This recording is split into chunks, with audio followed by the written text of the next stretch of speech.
Two questions that are top of mind for most leaders are, how can my team perform better? And how can we grow our business? My guest and co-founder of the Design Gym, Andy Hagerman, works with leaders of Fortune 500 companies to bridge the gap between these questions. Andy's work focuses on helping leaders shape more collaborative, creative, and healthy team environments that unlock fresh and sustainable ways to drive business growth. In this conversation, Andy and I discuss his transition from a traditional business career at a Big Four consulting firm to learning how to apply a human-centered approach to his consulting work, his journey to co-found the Design Gym in New York City and its evolution over time, the transformative power of design thinking in building healthier, more sustainable work environments, insights into facilitative leadership and the power of effective problem framing, and how his experiences as an avid traveler and musician have shaped how he approaches his work today. Andy shares lessons he learned about the importance of slowing down to speed up, creating healthy and stable work environments for teams, and how fostering genuine human connection is key for sustainable growth. Let's dive in. Andy, welcome to Making Business Art. It's so great to have you on here today. Thank you so much. Yeah, it's a pleasure to be here. Yeah, I've been meaning to reach out to you for a while. So it's great to finally me doing that and connecting and getting to have this conversation. Now you're an entrepreneur, you're a culture builder, you're a musician, you're a traveler, and many other things that we're going to explore today and connect the dots all together. We'll see if we can. We're successful in in doing that in an elegant way. But first, let's just start with present day.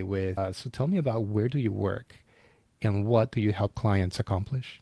Yeah, so I work at a company I co-founded called the Design Gym. I started it going on about 13 years ago now. It's been quite a journey, which I'm sure we'll talk more about. We've gone through a lot of iterations, but the current state where we are now is we work primarily with larger organizations. So your big kind of name brand, Fortune 500, Fortune 1000s, to help build a healthier and more sustainable work environment. So the work culture, the way people work, the experience they have when they get there, the types of leadership they have. And there's kind of two goals that we have in mind. One is to create a better and healthier environment for the employees that work there, which is a personal passion of mine. And then how do we also marry that with an environment that helps the business achieve its goals and its growth and its sustainability? As of late, a lot of that has looked like how do you navigate in a world of lots of complexity and chaos and ambiguity, the mental health crisis. There's a lot of dynamics that are really influencing and shaping the work that we're doing in the present moment that is kind of aligned with my aspirations, but also like trying to fight the fires that are kind of right in front of us right now. So that's the short end of it. Yeah. I saw you post something on LinkedIn recently where you, among other things, you quote one of your ongoing clients from Cisco, Kelly Jones, Chief Yeah. People Officer at Cisco. And the quote that you pulled out, I think you heard her say this in another podcast. So she says, I believe that when you do things with people and not to them, it's easier to pull people through that change. Yeah. And I think that's a very elegant encapsulation of what we're going to unpack today here with your approach to work. Yeah, yes, some lessons learned that like map back to your work, lessons learned from like life in general. So let's start off with something I've been very curious to hear about. But first, let's define terms for the audience, because Yeah. something that's been very foundational in the starting of your business and how you kind of started out life as an entrepreneur is this approach called design thinking. So let's just define terms. So how do you define, or what would you say, what is design thinking? Yeah. Awesome. And I have to say that I can't have this conversation without fondly looking back on when we originally met, like, I don't know, 10 or 11 years ago at I feel like formative stages for both of us, when I was doing a little trip to Miami and I did some design thinking boot camps for the kind of entrepreneurial community down there, which was such a highlight right in the early years of our work. But so yeah, design thinking is where we got started as an organization, thus the name, the Design Gym. And it was a total side hustle approach for us to expose more folks to this process and set of tools and mindset that is called design thinking, that had a really profound impact on me. And once kind of the light bulb went off for me on this way of working and approaching business, it was hard not to want to share it with others. That's kind of where our business was born out of, and it's still so foundational to the way we see the world and the work that we do, even though it's gone through a lot of chapters. So at its heart, design thinking is all about putting people and their lived experiences, their needs, their behaviors, their emotions at the heart of the work that you are doing as an organization. Not just for-profit businesses, it really spans across just about any application, but it's really putting a deep sense of listening and empathy and understanding to the folks that you are trying to create things for, and understand how whatever you're making might fit into their lives and hopefully for the better. But increasingly, it's also infusing into the way that you're building the organizations that you have, and how are you taking that similar approach for your employees that are making up your organization and doing the work every day, for your leaders who are trying to steer the ship and make really complex, difficult decisions, for your communities within you, which you operate. This notion of really getting closer to the people and making sure that those stakeholder groups don't just have a seat at the table, but they have a voice that's represented, that represents their lives and their stake in whatever it is that you're doing. So that's kind of the 10,000 foot view. I think the way, and I think the reason that it became so popular is because it was distilled down into a variety of different types of language and things like that, but essentially a process that folks can follow that takes you through 3 steps or 5 steps and allows you to solve problems in a more empathic, human-centered, and often creative and collaborative way. And with those steps comes a vast set of tools, which practitioners like you and I have built up, and now many organizations, most large organizations at least, have adopted those and started to infuse them into their culture and ways of working. So I think that's really what led to the rise of popularity of design thinking over the past 2 or 3 decades in particular. Yeah. Well, in preparing for this, I saw that in your professional journey, at some point you were working at a very large consulting firm and doing people, things, and change management. And for me, change management, it's a term that for me, it just pointing back, I'm just going to point back to that quote, like I think probably through this whole conversation. Change management feels like something that is done to people instead of with people, at least in the ways that I've encountered it. But then you went to a boutique firm that I think maybe you developed your DT chops there. So I'm just curious to hear, like, what was your first encounter with design thinking like, and what impact did it have on you? Like, how did it shift you in any way?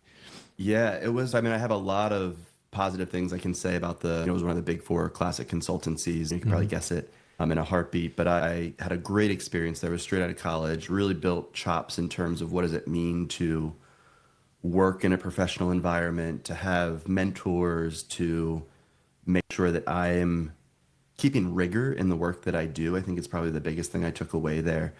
But I remember distinctly one day, there was always something that felt like it was missing. And for me, I played music for a long time, and I think that some aspect of what I felt when I played music was always what felt like it was missing in work. And I couldn't really put my finger on what that was or how it showed up, but there was a delta there. And one day, literally, someone sent me an article, it was the New York Times Magazine, about this innovation design strategy company, which I didn't even know what those words meant at that point.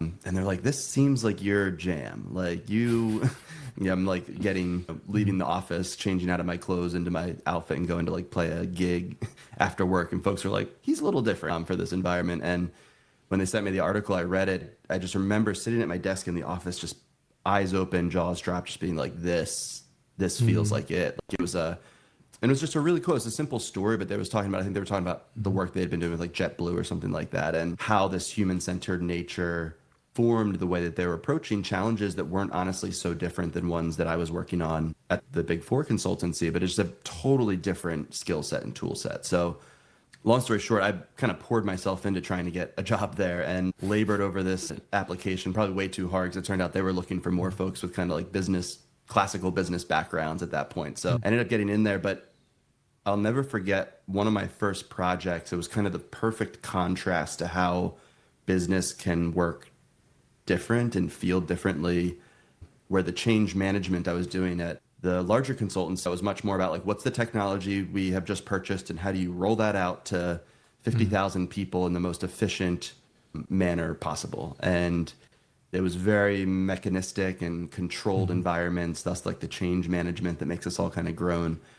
When I went to the design strategy firm, we did a lot of work at the time with Stanford Medical Center, which was one of my first projects. I was super green, had never done any of this, but I'm surrounded by all these amazing researchers and designers and strategists and just like really curious people. But that wasn't the important part. Like the very first step of what we did there was I woke up at 4 a.m. in San Francisco and took a car down to the Stanford Center where all the doctors live. And I remember at like 4:45 a.m. just like knocking on one of the doctor's doors and being like, "Good morning. I'm going to spend the next 8 hours with you and let's go." And like it was, I don't know, it just made my heart sing in such an important way because we were learning and we were informing how to improve that medical system and the benefits and the technology they used, but it just started from a totally different direction. And the moment I Yeah. felt that, that was like the perfect contrast, and I haven't been able to look back since, Yeah. really.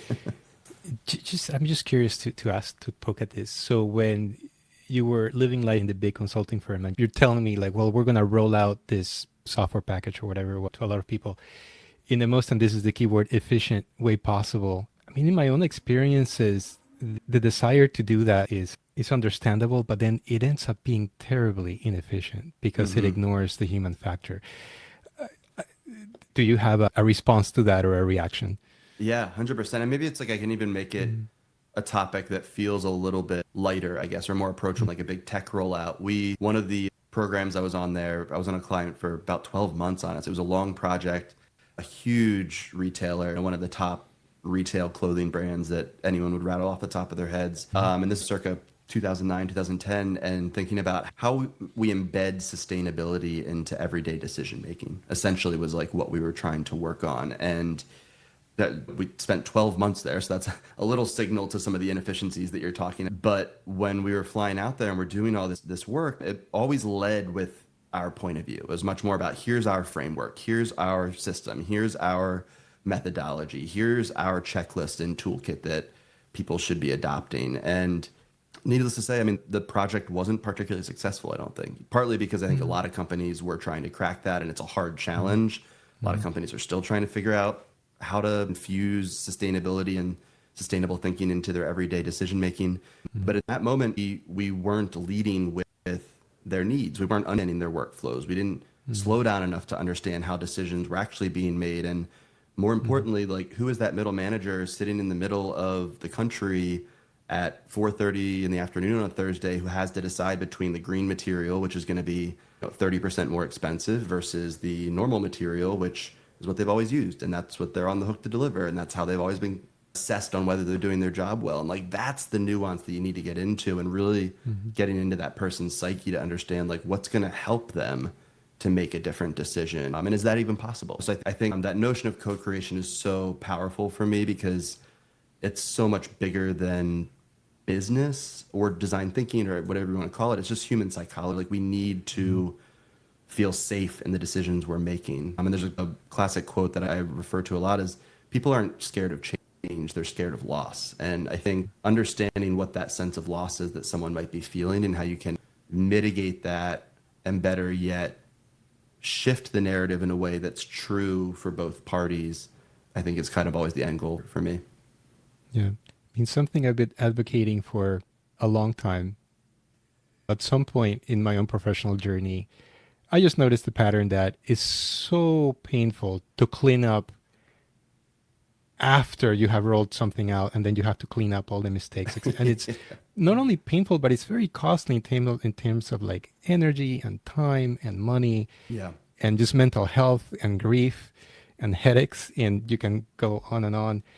And so I've advocated for a long time, like if we can do some, be patient upfront, make Hmm. an investment upfront, it's going to make the back end so much more pleasant for Yeah. everybody.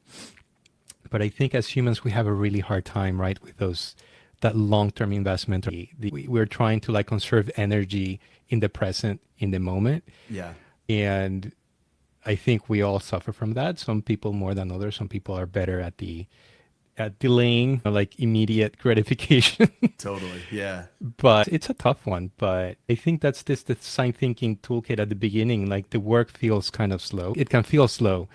to somebody who wants to see fast results, but it really accelerates. Like if you are patient at the beginning, you can really accelerate a lot more like down the road. Yeah. And it's very powerful if you have the patience and the discipline, right, to Yeah. use it I in think an the appropriate elephant in way. the room too is like letting go of control, and that's like we're up against so much, Yeah. in the It's hard. present It's day hard for is, people.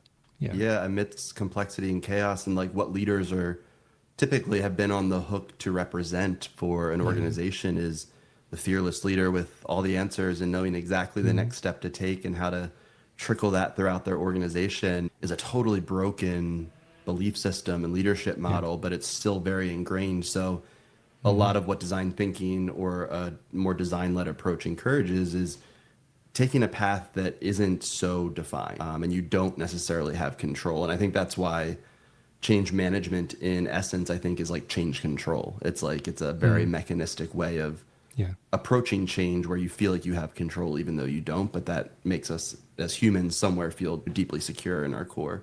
Let me just do one more pass at design thinking, then we'll move along. Yeah. So, what would you say that are some key ingredients to make the practice of design thinking effective in an organization or within a team? Like, what are some like the very top two, three ingredients that need to be present or fostered for Yeah. design thinking to be effective? Yeah, it's a good question. And I think even if you remove design thinking from it, I think we talk a lot Hmm. about this because sometimes that can in itself be distracting. But this notion Okay. of how do you build a team environment or a culture where collaboration, creativity, communication, speed, and action are being prioritized in some form or another. They're kind of humming along in this beautiful ecosystem. When I talk a lot with leaders, that's kind of like the picture I try to paint for them. And part I'm going into like my sales mode here of like, how do I Hmm. help leaders see a different path forward? This is kind of how I do it is like, are those things that you want to feel like when you show up to work or how you look at your team and hope that they would be modeling some of that? And it's very hard for anyone to say, no, like that sounds kind of like what we want to do. That's the role. But it's really hard to achieve that. So I'll usually start from like a common vision of like, what are the outcomes we want? Do you want to be customer centric? Like that's another really important element of this of like we need to understand our customers better so that we can create value for them and in doing so hopefully grow the business that benefits all of us. So those are kind of like the end goals that we want to get to. So then we like talk about how do we work back from that. There's a few things that we think a lot about like the conditions to create that. Yeah. One is a topic that I'm very passionate about and you might hear me talk about in some other places, what I call facilitative leadership. And it's this notion that infuses a more empathic, curious, conversationalist style to leadership that is counter to what we typically think about as the leader figure or voice. It's infused with a lot of listening with their employees, a lot of listening with customers, and increasingly, I think why I'm excited about this moment, I'm optimistic about this moment in time right now, is that models for distributed leadership and new types of team formations are really starting to bubble up. So it's a leader that's really attuned and comfortable to pushing responsibility and creativity and idea formation out through their teams as opposed to something they feel like they need to hold themselves. So that's one condition I think is really critical for this because it opens up more voices, it brings more brains around a problem, it infuses more diverse voices on how solutions could look. The one that's closely mirrored to that, though, or connected to it, is on the leader. So then, if they're not doing that, then what are they doing? I think increasingly it's for the leader to get really good at what we call brief definition and really understanding problem framing and understanding what is the challenge we're up against and how do we whittle that down into such a specific manner that it is pinpointed the challenge that we are trying to fix. That's a big part of design thinking is getting really good at framing the problem so that the whole group is aligned around it. That's something that leaders have become increasingly poor at. But it's probably the most important responsibility of the leader is to get really good about problem framing and making sure the team's aligned on what we're trying to tackle. Because when that's done, then that unlocks kind of the distributed leadership and the innovation and the creative work Yeah. that underpins all of that. So those are two really important things. I will say one I think about a lot, and this is kind of a raw, but financial viability and performance. It's something that's not often thought about enough in the world of design thinking for sure, but even in like innovation or the creative side of business or soon as you say empathic business or human-centered business, people are like, oh, sounds fun, but like we've got a business to run here. That's kind of can be a reaction you get. So I think I think financial viability is actually super important, because if there's a sense of fear or instability, it's hard for anyone at the human core to be able to get to that creative level or that collaborative level to unlock the type of thinking or breakthroughs that you're ultimately trying, or collaboration that you're trying to achieve. So I think there's been a movement over the past 10 years that's infusing more of that kind of financial rigor and understanding of operating models and business models and P&Ls. And I think that's really positive in general, because it is strengthening kind of the overall voice. But I think the more that exists, the better I see teams kind of thrive on top of it. Yeah. But I think too, to inject that lateral thought. You can push back on that one. No, I'm not pushing back, because I think it's very important. But something that really strikes me. So I'm a student of human psychology and behavior and lots of other things. And I'm just astounded, when people will do a ton of work for free. Mm-hmm. So, and I don't think you see this as much, or you don't see it in the press, but maybe cast back 15, 20 years, where people in these like open source communities, and they contribute to software, and they do all these things. And maybe you could draw parallel to like in video games, like people getting together and accomplishing something. Massive amounts of hours and effort put into something for no pay. Yeah, totally. Which is like, wow, that blows my mind. And I'm still trying to like make sense of how does that work. Getting closer to like business and revenue, when this doesn't happen as much as anymore, but when Steve Jobs was around, he was just like dishing out new product categories, right, into the market, and people would just line up around the block overnight, to buy a thing. That blows my mind, right? And that's very rare. That's a very rare occurrence, when a brand can produce something that pulls people. So you're not, like right now we're in the age of AI. I don't know about you, but I get AI just shoved down my throat like every day. It's like, it's just causing a reaction. Like the more they shove it down my throat, like the less I want to engage with it, because it's so obnoxious. And it just seems desperate. But you're not just doing a pass at like the balancing the viability and the revenue and the P&L, all of that is, but there's still some magic that I think can be deployed, where the solution, right, what you're offering to the market is just so compelling and recommendable, that people will line up to buy. Like you can't make enough of it, right? Like you run out, which that would happen to Apple like some time back, where they had to like be like, holy crap, okay, I need to call my manufacturer, and like just like our forecasts were just blown out of the water. I don't know. Do you have a reaction there to that aspect of the viability piece? I think it's a great way to kind of frame it, or like case study to look at it through. So, I mean, I think when I look at that example, I think Steve Jobs was a lot of things. I think one thing he was really good at was framing the need, understanding some need that others weren't able to see. And I think that's one of those conditions I mentioned, that like having a leader who's really able to grade it, I guess, framing that challenge and then galvanizing folks around it, so everyone was laser focused on the pain point we were trying to solve for. So I think that like he represented that better than most leaders in history. What that does is that creates the condition for what you're talking about. And the word you used, I love, is like you're creating the conditions for the magic to exist. And it's just like a fire. You need to build the fire up so that the ember can thrive once you've kind of lit the match. It's the same idea in an organization. And when that happens, I'll try not to get on too much of a soapbox here, but like this is what I think the big opportunity is, that everyone right now is talking about how we need performance, we need growth. Like the economy is so unstable. Like how are we going to survive? So like put your heads down, and we need to deliver bigger, better, faster, stronger. Then on the other side, we have this other conversation that like, oh, and all of our employees are completely exhausted. They're burnt out. They're unmotivated. There's our pulse scores just came back, and there's a record-setting low on sense of purpose and meaning, and like.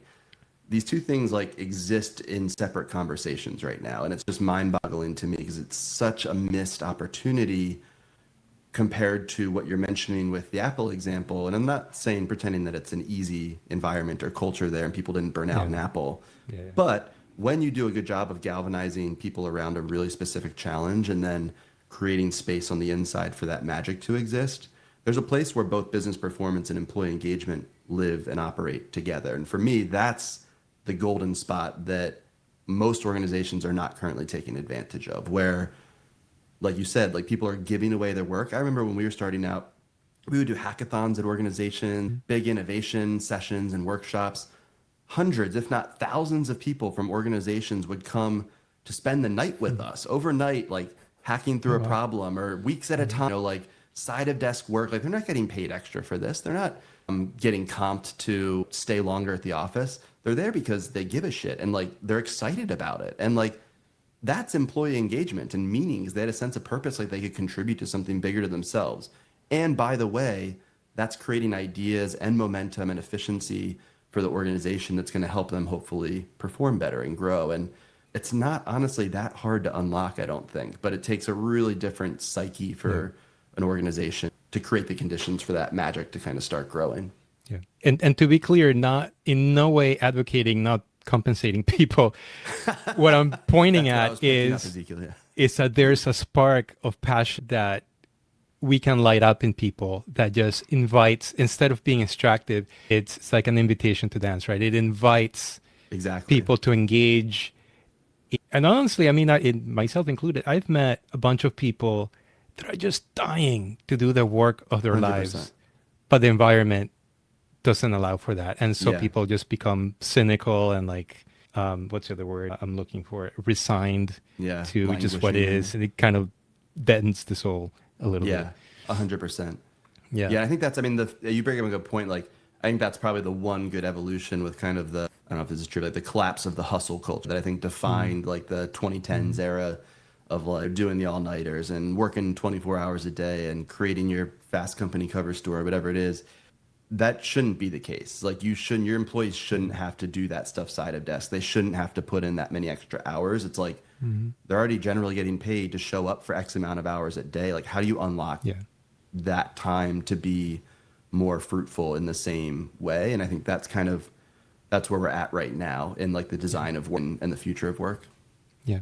Well, you brought up something that's a great segue to my next question here, and I'll just frame it. Like the hustle culture, I think for employees doesn't make a lot of sense, but for a founder to stand up a business, you do need to kind of bleed out of your eyes for a limited amount of time. I mean, it's never easy. It doesn't necessarily get easier, but for a limited amount of time to stand up a business that's going to be sustainable and successful, you just have to work like a crazy person.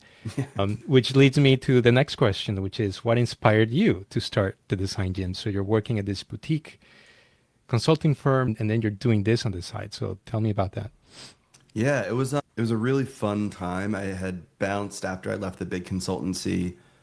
I was hired at the boutique, took a stint in San Francisco, kind of around their headquarters, which is a new shift. I moved out of Philadelphia out to SF. Was there for about 6 months, kind of working at their headquarters, and then knew if that went well, the destination would always be New York to help start their New York office. And that was kind of the path that ended up working out, moved to New York. And it was a really cool moment, I think, both in like the design strategy and innovation world, but also really stark for me to see like the East Coast, West Coast dynamic. I was gonna make like a Tupac Biggie reference, but I don't think that came up for me, right? It was the exact same, just the world of design strategy. Not quite, but it was a fun time in New York. But I also realized like, whoa, I was kind of in this bubble out in like the Stanford D School tech kind of homogenous environment of San Francisco at the moment, and coming back to the East Coast where I grew up and like in New York in particular, I was like, whoa, like it's a different vibe here and a totally different culture, which is really exciting, but also it's lacking some of these tools and ways of working and collaboration that are thriving out there that I certainly never heard about, and I don't see many people practicing here. So yeah, starting the business, I mean, it was purely a side hustle. We didn't know what it was going to be. One thing that I think helped me, and this has been one through line, I guess, ever since, is like the people around me. So we had 5 founders when we started, and myself and one of the co-founders are still kind of the active leaders of the business. But that, it was like that sense of community and accountability and creativity around you of people from different vantage points. We were just getting together 2 or 3 nights a week And I remember we got coffee. We're like, hey, let's do this. Let's host a workshop. We're like, okay, let's do a workshop. And we're like, when will we do it? 4 months from now. Okay, cool. And we put a date on the calendar. We found a venue and like locked it in. And that was kind of our countdown clock. We're like, all right, we've got 4 months to design, for some reason, a 2.5 day workshop. And that was our forcing factor. So that was it. I think having the partnership and the co-founders around me that kind of, we saw an opportunity, honestly, not even a need, just an opportunity to like share something we cared so much about with more people. And then we put a date on it, and that was kind of what got us started. That instantly changed at our first workshop, though. I think we were in Brooklyn, Prospect Heights, and it was a 2.5 day workshop. We charged $100 for it. We didn't know who was going to show up, if anyone would show up. Definitely lost money on it. It was like, but we were just excited to do it. It sold out within a couple days, honestly. It sold out very, very quickly, which was great. And then we got into the room and we're sitting around the room. We're like, we're doing introductions, and people are like, oh, well, I'm a brain surgeon from Memorial Sloan Kettering. I'm like, what? This other woman's like, oh, I'm a 7th grade math teacher at PS 86 down the street. And I'm like, what? And I'm an SVP at JP Morgan Chase. And I zoom back and I'm like, when else would these 3 really awesome people be sitting at a table together thinking about problem solving? And we were like, what are you guys doing here? And they're like, we're here to learn how to approach our work differently. And that was like that crystallizing moment for me. Like, I feel like it's still kind of the heart of what we do. And the moment I heard that, I was like, ooh, there's something here. Like that the magic had started, the ember had formed, and that's kind of what we've been growing ever since in different ways. But that notion of bringing people who are just really hungry to approach their work differently around really gnarly challenges, that's kind of what's kept us going since then. Yeah. So how have you and Design Gym, your business, evolved since its founding? Just give me some brushstrokes around the arc of that story. Yeah. So we've gone through a couple of broad chapters. Chapter 1, I'd say, was, I don't even count like the early days. We did it as a side project for like 2.5 years, and we were just running around New York, primarily just doing classes, workshops, happy hours, hackathons were all the rage then. So we're just throwing our hat in the ring, doing all this free work, like you said, like just because we cared, and we were meeting awesome people and tackling really cool challenges, and companies were getting involved, and it was just like a really fun time in New York. And we kind of found ourselves at the heart of being able to hold space and create order for some of that, and offer language and tools to help curate some of that energy and galvanize it in such a way that was more productive and creative and effective. So that was the early days, just doing that. And that kind of really built our brand. I think we trained, somewhere 5, 10, 15,000 people over the course of like our early couple of years, just doing public workshops and big hackathons, stuff like that. So our brand really grew. More importantly, our values grew. We started to define kind of what we stand for, who we are, what we want to be. And before we ever were making a real dollar at it. So that was like the early stage. Our first like 5 or 6 years as a business was really around building large scale training programs and curriculum and leadership development around some of these topics. So everything from customer research and empathy building, insights definition, design thinking, kind of full stacks. We worked with companies like Marriott and Cisco and Capital One, like brands that were much bigger than way above our belt class. I would feel confident saying at that era, but these were just folks who had come through our public workshops and seen what we were about. And honestly, I think just felt our passion and energy for the topics and were gravitated towards it. So all of a sudden we found ourselves in these kind of like mega companies building custom programs for them, then training like thousands and thousands of people on it. That was chapter 1. That's really where we started to stand up as a business. Bring it into like the end of 2016, 2018, around that.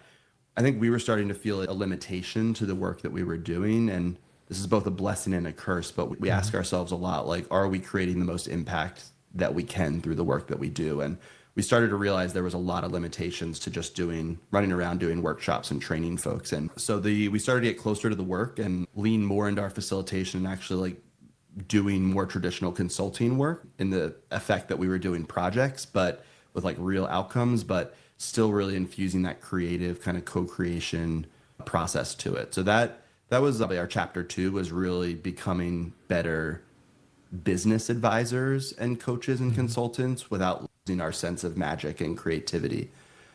Chapter 3 evolved. Our hand kind of got forced, and this coincides with COVID to kind of like where we're at now, which we were starting to feel it right before COVID hit, where we could feel a different energy in design thinking. We realized we didn't want to be so attached. Like the work we were doing was so much bigger than just one process or methodology.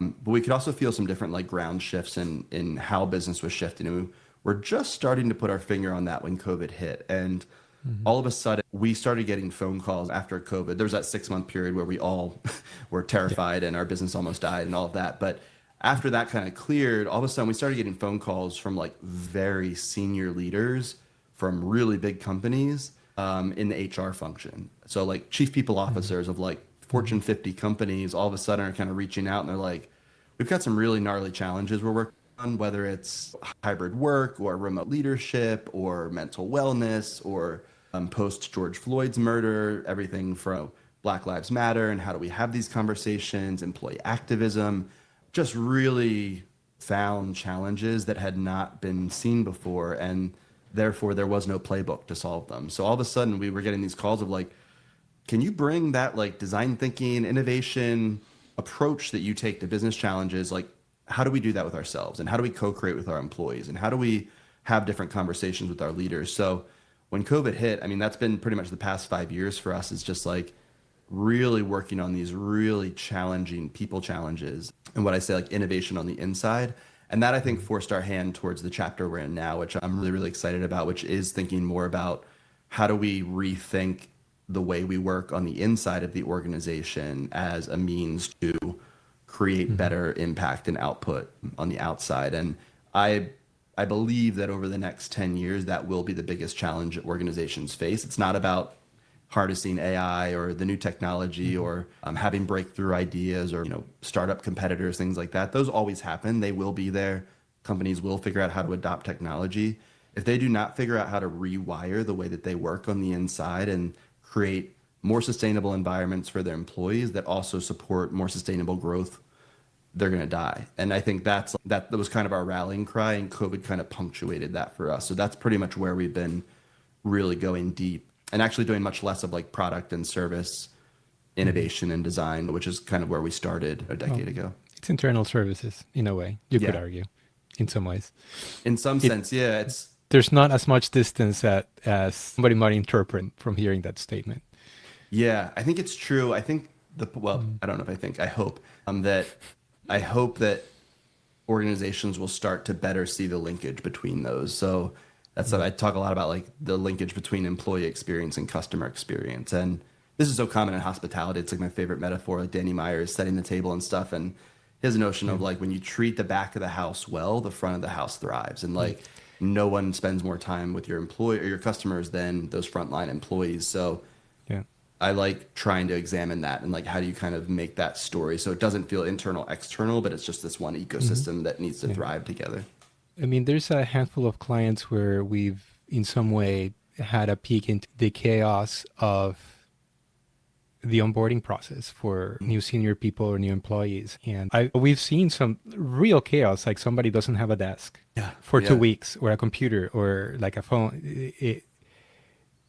And so it just made me think of when you said hospitality, it is kind of like this service of like, how do you welcome somebody and onboard them into not just and this was one of the problems in one of the companies, for instance, is like, here's your computer and here's your phone and this manual and that's onboarding. And it's like, well, no, like, how do you onboard somebody, like welcome them into the culture and like into their space? And if you just think of like a vacation, a hotel experience, there's so many elements, like external concrete elements, but also emotional elements that 100% that really pay off when you think about and execute on those things. Yeah, I agree. It's funny. I was just talking to my co-founder yesterday about this, where there's one key difference that I think is really fun that we've been paying a lot of attention to and putting a lot of energy into is in customer experience design. It's a lot about creating that like frictionless experience. It's like start to finish. How do you make it as easy as possible for your customer to kind of go through your experience? Most of the time, I think that's good. That's a good like kind of North Star to create for your customers. There's a difference, I believe, in employee experience where that shouldn't always be the case. Like the things you're mentioning, of course, like having your desk, having your computer, having that baseline that gives you safety, security, stability to like tap into like Maslow's stuff, that should exist and that should be seamless and frictionless. But because the organization is made up of humans, like there are inherently should be moments of friction and tension and difficulty and conversation that I do think has gotten lost in a lot of trying to emulate a frictionless employee experience. And that's something I'm Mm-hmm. really excited about. And I do think this moment is a forcing factor on that, where it's forcing companies to confront and people to confront discomfort and prioritization and trade-offs and uncomfortable conversations and in a way that I hope companies can manifest that in a healthy manner, because I think the better Mm-hmm. we can navigate, that's part of creating a healthier place for your employees, but it also has moments of discomfort kind of baked into it. Yeah, I agree. But I think also that it's, of course, my bias, you're probably our shared bias. You can put a lot of design around so many things. So also those moments of creative aberration, Mm. how do you design containers for that to happen? For that to happen, but also happen in a healthy way that has, what's the words I want to search for here? That some rules or some light structure. Keep things like on the rails and not lead to like something super extreme happening. Like you remember the when people used to say, this is way back in the day, like, oh, she went postal, like, Yeah. that kind of like that comes from Yeah. like some very extreme The events real thing. Yeah. that occurred in the workplace. But I think all of that can be allowed to happen, but also it's almost like sports, right? It's there's going to be a lot of abrasion happening, but there's some boundaries around it that keep it safe for people Totally. and reasonable. But anyway, Yeah. I I just want hear to do that. one more pass at this. So is there one thing that jumps out at you, like in your own evolution from, hey, we started this first workshop with the teacher and the brain surgeon and the JP Morgan person, to now, is there something that significantly shifted or you, or something that you've changed your mind about in the arc of those last 15 years or so? Oh my God, so many. We could It's a have big one. a week-long podcast on this one. Yeah. What I'm Um, sure, what bubbles up first? I think maybe this is where the projecting myself, I'd like the financial viability is Hmm.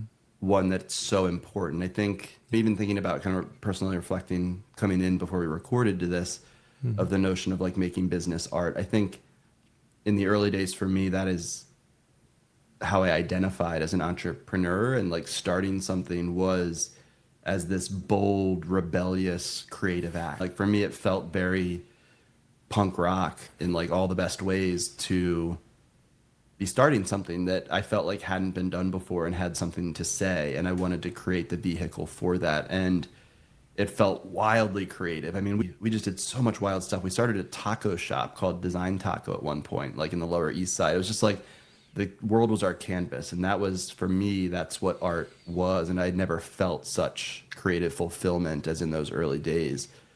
As the business, I wouldn't even say grew, but like evolved, you start to realize the complexity of building that foundation. And that pressure only intensifies when you add employees onto that, when you have partnerships, when you've got clients, when you've got office space, when you've got families, like all those things start to stack on a slightly different viewpoint with which that looks. And that's been one of the biggest realizations and progressions for me is Mm. that creativity, that punk rock ethos can only thrive if there is some sense of stability to let it thrive within. The same way that Right. I talk about my clients is I've felt for us too. So it's forced me to really reevaluate like how I'm making decisions and how creativity shows up in concert with viability. And that's not as a limiting factor, it's as a helpful constraint. It helps me because the better we can do that, the more creativity we can thrive in there. So that's something that's incredibly hard for me. Yeah. That's not how I've identified. So that's something I've had to relearn, unlearn, I guess, and kind of rewire for myself. Prioritization and focus is probably the other like macro learning that if I had to boil it down to two, those would be the Mm. big. It's just really forcing myself to not try and appease everyone and build everything and tackle every passion project that comes across my desk. Saying no to that stuff is the absolute hardest thing, but that's also absolutely required for the business to do well. So I'm kind of always walking that line of learning those lessons right now. Saying no to the shiny objects. So Yeah. hard. Yeah, it's funny. I heard a great, Mm. or we might have been talking about this. It was the Warren Buffett quote recently, or that I read recently, and he was talking about it's like make a list of the top 25 things that you want to do. That would be your like your top priorities, 25 of them. He's like the first three. He's like that's what you should focus your time on. He's like, but they're not the hard ones. Like you'll be able to do that. He's like, it's items 4 through 25 that are the ones you need to be scared of because they're just sexy enough that you are really excited and you see the potential in them, but they're not your top priorities. So they run the greatest risk of distracting you. And that super resonated with me. It's a world where there's so much fun stuff you could be working on, but the notion of prioritization and focus, I think, is one that's innately hard for a lot of humans. And I see that for myself, but also in a lot of our Fortune 50 clients right now struggling with the exact same ability. Yeah. Well, has there been a project that stands out as an experience that changed you in some way? Project that really inspired you or kicked your butt or, Yeah. or stretched you in some other way? Yeah, there's so many good ones. Maybe two from like very different. I've been talking a lot about like large corporate projects. This one was like really influential. This one's a little while back, about a decade ago, closer to when we were starting, but really changed my vantage point on this. And I think formed a lot of how I've continued to be both a founder and a practitioner because I love doing the work. We did a ton of work with the New York City Department of Education, and it's probably like around 2015. They had invested a bunch of time and people into this program. It's called the Innovation Zone, and it created a community across all the public schools in New York City. And they were trying to arm these principals and teachers and guidance counselors with like more creative problem-solving skills, and also giving them some grants to help do innovative work within their school systems. Super cool. We worked with them for several years. But I remember we were doing a big like co-design workshop with teachers from all across the city. And these people there's no one more passionate and important than our teacher systems. I think the same way about healthcare, but like teachers and health practitioners are so undervalued. I remember teaching them this process, and I went to get a cup of coffee, big work, I'm still Spitfire, tons of confidence at that point. And these people don't get to do workshops like this, so they're just loving it. But we go to get coffee, and this woman pulls me to the side, and she's like, Andy, she's like, this sounds great. Like, I love what you're telling me. Like, I'm super excited by it, but like, I've literally got like 6 minutes of personal time during my day. And that is the time that I have to make my lunch, go to the bathroom, answer some questions, call my husband, and then now do design thinking work. She's like, how can I approach this differently? And it was such a humbling and eye-opening moment for me when I was not just doing the work, but actually teaching people how to infuse new ways of working. I'd lost a bit of empathy for like really understanding the environment within which they worked, and how do I adapt some of these philosophies to meet them for different contexts. And that has super stuck with me, applied to almost every context, and a lot of the change work that we do now is kind of really rooted in that. So that was one story in particular, and like the impact of getting to see them do this work in their schools was really powerful. Flash forward, we just did a project, just wrapped 6 or 8 months ago with a very values-driven B Corp clothing company, retailer, household name, very iconic, and we had the chance to do a lot of employee research with their frontline employees, so the folks who work in their retail stores and outlets across the country, and bringing a design-led approach the same way a company would do research with their customers. This company wanted to do essentially like deep ethnography with their employees to understand what is the lived experience of working at our company, and not just to understand it and like feel good and like do some good listening and have stories to share, but to understand like how aligned is that with our values. We think it's aligned, is it actually?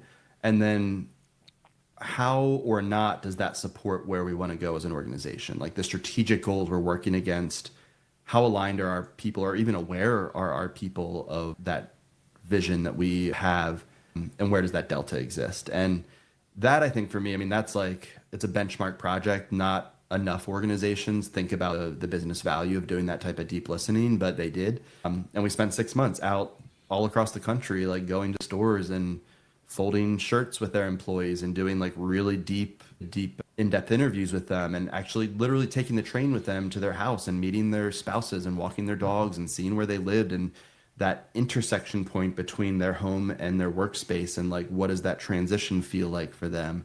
What keeps them up at night? What are they scared about? How do they save their money?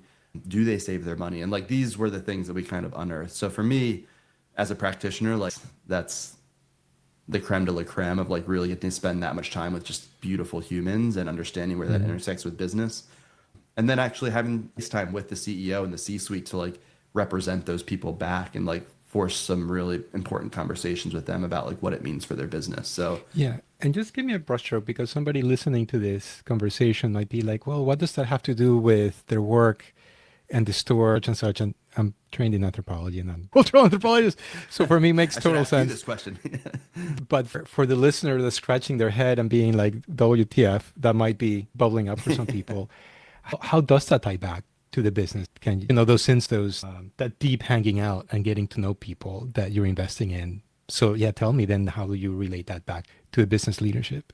Yeah, I mean, there's a even like I'll avoid getting on like my philosophical like academic side of it Mm-hmm. and just like what actually happened. So when we were in the insights presentation and I mean literally like the CEO and the full C-suite and top leadership of this company, this iconic company, sitting in a workshop room together, and I'll never forget one of the leadership team members raised their hand and said, "Whew, these insights are amazing, but I'm like a little overwhelmed. Honestly, like there's so much here that we could be doing, that we heard, things that are working well, things that are not working well. How are we ever going to address all of this?" And it was a really important moment where we're like, you don't, and you won't. Like, you won't be able to address all of it. That's not the point. But having this understanding allows you as a leader to also think more strategically about where are you putting your time? Where are you putting your money? How are you communicating? Who are you listening to? Are you listening to them? And you don't even have to agree with it. And that's kind of the anthropological piece. It's not about validating or agreeing with some of the beliefs your folks have, but it's about understanding that it exists. And that was kind of a light bulb going off for them as soon as they were like, oh, this isn't a checklist of stuff we need to go like run off and do now, but it's actually about how does that meld with the goals, the ambitions, the beliefs that we have, and like where are we totally opposing that we can actually just start to like mitigate that and have better conversations around it. Where are the things that they're really scared about that maybe we're also really scared of as a leadership team? We're not talking about it. Like, let's open that up and see how we can solve together. So, kind of flipped the script on that, which was really important.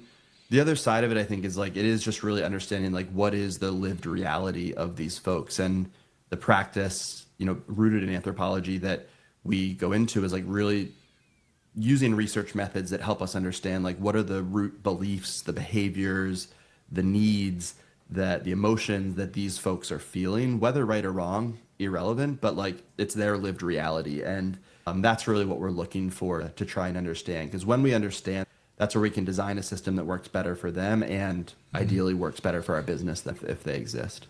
Yeah. Plus, I think in a retail environment, and I'm just projecting here, obviously I wasn't involved, wasn't there, but I think that can also help shape decisions that shape how employees feel and show up.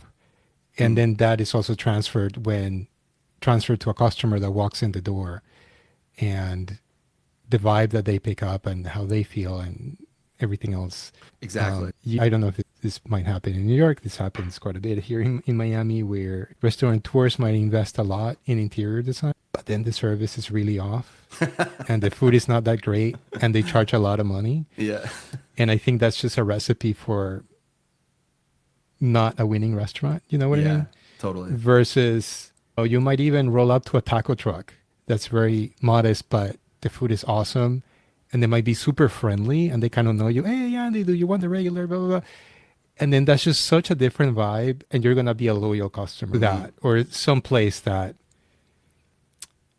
sparks the feelings of wanting to be there or whatever it is that you want to experience. Yeah. Well, then you Yeah. take that and in this case, pour some gasoline on it because like you put that in the context of the political climate and cultural climate that we're in right now. And for, in this case, a more progressive organization, we're talking about really real situations of frontline employees in retail companies, storefronts who is an organization that openly advocates for things like LGBTQ rights and for minority representation and different practices. I won't go too much further than that, but you know, these are people who they do have folks coming into their store every day challenging them on some of these topics and asking hard questions and disagreeing with them, let alone, for heaven's sake, like threatening them or bringing like creating personal safety issues. So really shining light on that kind of lived experience for them is actually really critical right now. And that sounds like drastic, and it is, but you also, the beauty of why we love this work and doing the research is like you hear incredible stories about how skilled these folks are, untrained, but skilled at navigating some of this. And like some of the conversations we heard about, like we deliberately did some work in parts of the country where some of these topics are a little bit more polarized. And one of the store managers we talked to shared an incredible story of someone coming in and talking about how someone came in really challenging the belief system, I guess. And the story that he shared about how he navigated this and the guy left, they sat down and had a 2-hour conversation, like just actually talking through it to hear each other. And I'm like, holy hell, like if that existed in more parts of the country, like that's what it's all about. So you hear these amazing stories as well about things that you can scale and like build upon, which is really beautiful. And then there's the important topics of things like rising healthcare and rising housing costs and understanding the impact that has on your employee financial well-being and emotional state. Like those are real hard topics that most companies are trying to navigate right now. So there's no better person to talk to about that than your employees themselves. Dude, it's at the end of the day, it's all about the vibes. If the vibes are off, Yeah. your customers are going to pick up on that. And that's it. Yeah. And that's You can't escape it. You're hitting on, your customers do feel that stuff at the end of the day. And that's like the reason I love this is like, and particularly frontline work is like there's no one spending more time listening to and interacting with your customers than your frontline employees. So if you're not taking advantage of that insights engine that exists down there, what a missed opportunity. Like it's just insane. We could record a whole podcast about frontlines because I have so much to say about that. And I'm sure you can unpack that for like days and days. I'm here for it. But anyway, we got to now jump into the time machine here. Oh boy. And go back in time, way back, some decades. And I know that you started learning to play musical instruments from a young age. And your dad is a musician, and like your sister's also. Is your sister like a professional full-time musician? Or? Oh no, but I mean it's just like it's been a infusion across my family. I'm like really starting with my dad, and that kind of trickled down into my immediate family a lot. Yeah. So I'm just curious, like to poke at this. So looking back, how do you think the journey of learning to be a musician shaped you as a person? Yeah, it's like a flood of different thoughts coming at once. So I'll just start. Yeah, I mean, like my earliest memories were learning to play the piano, starting in like first or second grade, honestly. It was like very young. So some of my like earliest memories were of starting to do that. And even like more so my dad like pulling out his trumpet and like being able to like... So you wanted to learn to play the piano, or somebody else pushed you to learn to play the piano? All right, you're digging well. I wanted to learn, but I think that dance between wanting and needing to has one that has kind of defined my relationship with work ever. So to zoom back in, so like I started, I did really want to learn, and I for a long time, pretty much between second and 12th grade, growing up, like music was the thing. Like I had no doubt that would be the thing that I would pursue. It's what I was known for in my social circles, in my school system. I spent all of my time and money on that. That was the thing, playing trumpet and piano, and I loved it. The relationship with how I learned it was really interesting. I think like a lot of folks, I started out learning classical, and it's beautiful because you learn the foundations of music, musical theory, the science behind it, the rigor of control and perfection and technique. It's like learning French cooking. That's just kind of like a basis for so much else. And if you can do that, then you can graduate to lots of other stuff. It was a really formative moment when I discovered jazz for the first time. And that was like probably like, I remember it was like 5th or 6th grade, going to see my sister who was a couple years older. I went to the one of like band recitals for middle school or high school or something. I saw the jazz band play for the first time, and I was like, holy shit, like that's something totally else. Like that is where the energy is, and like that's where the freedom is, and that's wild. That's what I want to do. So like that moment really like opened a new door for me, where I just really fell in love with the free form nature of jazz and the experimentation of it. And that's where I started to practice trumpet a lot more in depth. But that leap for me was one that I reflect on a lot, of like understanding the balance between classical and jazz. If I extrapolate that onto like where I'm at today, I think that does go back to some of like the financial stability side that unlocks the innovation. because if you know enough about jazz or anything about jazz, it sounds wild, it sounds expressive, it sounds creative, which it is, but all of that only works because it's underpinned by an incredibly specific music theory and science and data, honestly, of like how notes and chord structures and rhythms kind of connect to create the conditions for jazz and improvisation to happen. So that just fascinated me. That kind of like a lens with which I look at a lot of business and innovation work today of without that, the creative part is only feeder. It is chaos unless it's underpinned by operations and systems and viability. And jazz is very much like that. The other thing that was really, influential for me in that is understanding my relationship with music. And some of my earliest memories, to your question about like, did someone ask me to play or did I want to play? Like some of my earliest memories were like skipping recess and skipping lunch. And this is like second or third grade, like to stay in and practice my scales and stuff like that. And like part of that was because I liked it, but part of it was like some work ethic and probably some pressure that were put on me to like be good at it. And I didn't realize that until decades later, looking back on potentially how unhealthy that relationship with the work at that point, which was learning music, was. And that carried me really far. I did well growing up, and even after that, as I started to get into college and kind of veered away from music as a career and more of music as a passion, it was very much like work. And what eventually happened was I burnt out on it. It was too much for me to harbor, trying to contain passion and perfection in one container all the time, over time. So the burnout happened, and I literally 2 weeks before starting jazz school in Philly at Temple, I switched programs, and that was it. And that was kind of like the end of my career progression. I picked business just because it was something else. So, and that kind of threw me on this track. So it's been a bit of a journey, and that dance has been one that has existed since in other forums. Let me linger on a couple of things though. So you're learning, so you're very disciplined.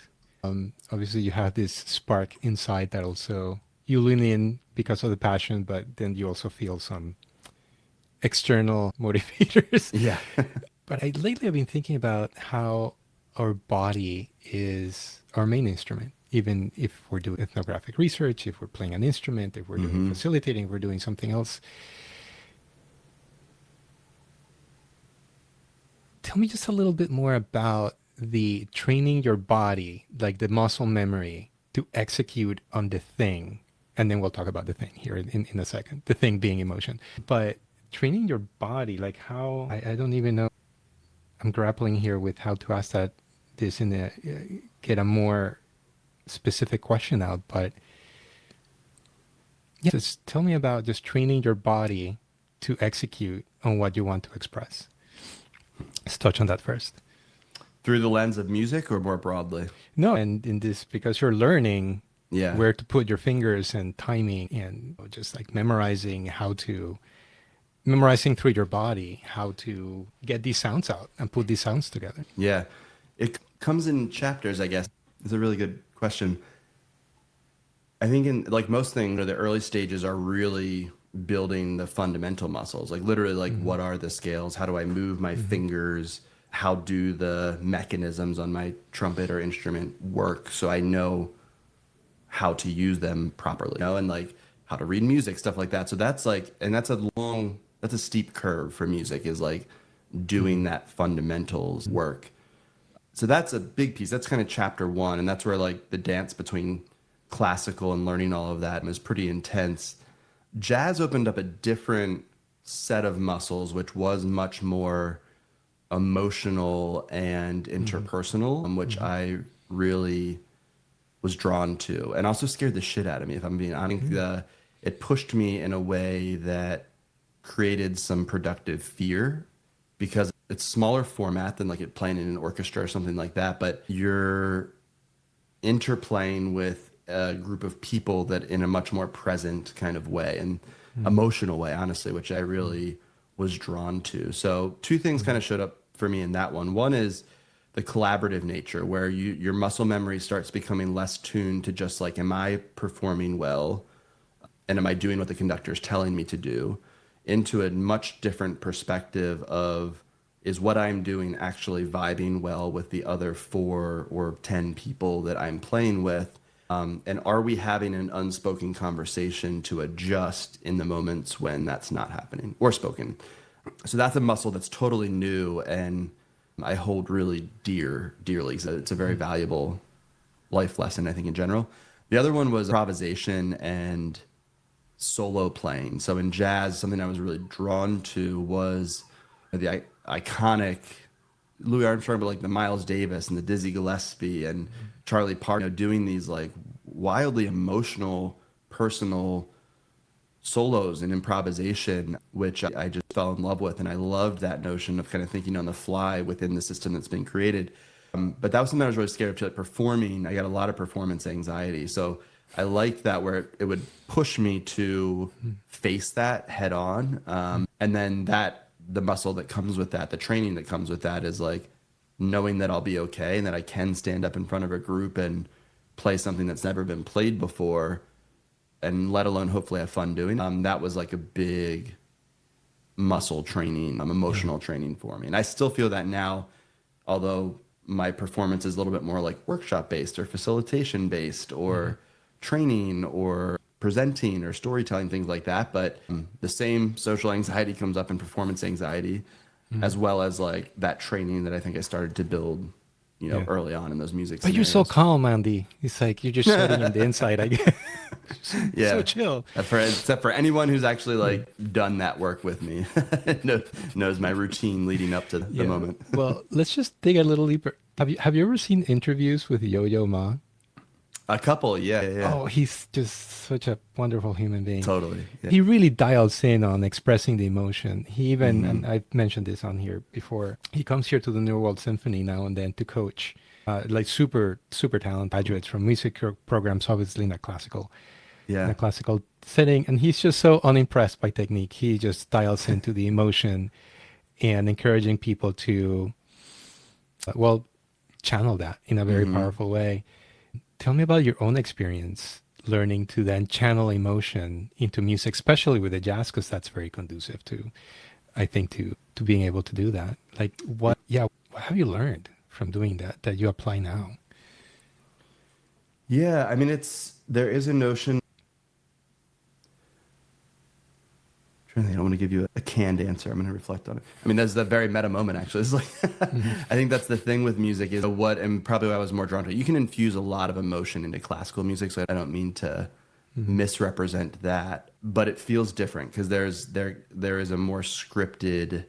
Yeah, just throw them under the bus. It's okay. Yeah, throw them under the bus. Jazz, I think, forced me, and part of why I liked improv was because there wasn't a script I could follow. There wasn't a next note that was right or wrong that I could evaluate myself upon, and that was really valuable to me. And I think like the lesson there is getting comfortable with letting go of perfection and letting go of a sense of right or wrong, and just feeling free to experiment and get it wrong is inherent in improvisation. And that's why Miles Davis is always kind of like one of the legends that I looked up to a lot, not for all aspects of his life, but at least for the musical side. And he talks a lot. He's got some amazing interviews, and with Herbie Hancock specifically, talking about messing up and how he never understood the concept of a bad note. Like, you don't play a bad note. It's just a matter of what you play next that makes it right or wrong, and cleans it up. And he was a master at that. So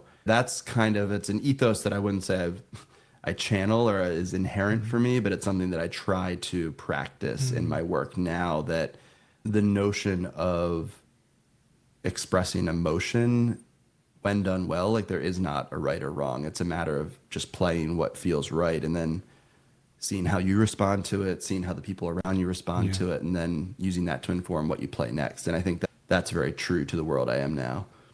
The answer that's come out for me too, like behind that, is also like, when you're improvising, you are not the only person playing at that moment. And that's like you might be front of stage, you might be the one playing the solo, but it's these set of collaborators behind you that are so dialed in to what you're playing in any given moment, And you subconsciously or consciously are so dialed into what they're playing, and no one knows that unless you've played it. But like the conversation, it's like the roots on a tree, like it's existing without words in a way that allows it all to blossom. And that's been a really important thing for me to embrace as someone who can be very individualistic and self-sustaining, particularly as a founder. Those moments where it's like, put your head down, roll your sleeves up, and like work your way through it was a mentality that helped me in a lot of ways for a long time and has certainly broken down in the past 6 or 7 years and really forced me to unlearn some of that. And I look back on music now of like how important collaborators are in that notion, and also reading science about the importance of relationships and work happiness and how it all connects in that way. But for me, I use jazz as kind of my metaphor for a lot of those personal work that I kind of embark on now. Yeah. It makes me think, I think it's Miles Davis said something to the effect of, it took me a really long time to learn to play like myself. That would track. But then that happens in relationship. It doesn't happen in isolation. Exactly. Yeah. Yeah. And so this is making me think of that quote what you're sharing right now. That's just really beautiful. Yeah. Maybe that's why I like him, because he's an emotionally chaotic character in a lot of moments, but he had so much passion to share, and like trying to find the right ways to channel it was a journey. This might not land well with some listeners, but in looking around in the world, creativity doesn't come for free. Creativity comes with a bag of crazy. And the more creative, the bigger a bag of crazy that comes with it. And it takes one to know one. So I'm not casting shade at anybody. But so some of those really bright talents also have other aspects of their lives that are really challenging. You're familiar with Lady Gaga, I imagine. She's super popular. Years ago, I saw her in conversation with Oprah. And then she was just very open about how she had some breakdowns and then was now taking antipsychotics, and that's been very helpful. And I listened to that, and it was just like, yep, there it is. Because that, I think you can't argue that this lady's not like just amazingly talented across design, fashion design, music, singing, acting. Like probably you can go down a list of things. But yeah, but also then there's a trumpet player, I'll mention.